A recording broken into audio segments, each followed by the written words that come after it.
हर लड़के की जिंदगी अलग होती है, लेकिन उसकी प्रॉब्लम अक्सर एक जैसी होती है। भाई यार घर वाले कहते हैं यार कुछ बन जाओ। हाँ यार, मेरे घर में तो इतनी दिक्कत है पैसों की, हम तो सोचते तक नहीं अपने सपनों के बारे में। और दुनिया बोलती है लड़का ऐसा संभाल लेगा।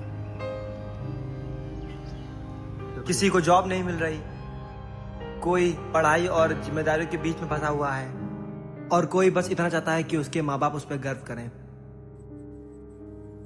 भाई यार लगता है यार हम लोग बहुत पीछे रह गए हैं यार। नहीं यार, बस हमारा वक्त नहीं आया अभी तक, ऐसा कुछ नहीं है। भाई देखो, एक बात है रखना, दुनिया हम लोग का साथ दे ना दे, बट अपन लोग एक दूसरे के साथ कभी नहीं छोड़ेंगे। बिल्कुल भाई। ठीक है भाई, चलो चलते भाई।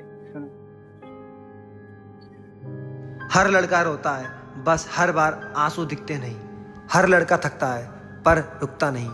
और हर लड़के के दिल में एक ही सपना होता है कि एक दिन उसके अपने उस पे फक्र करें।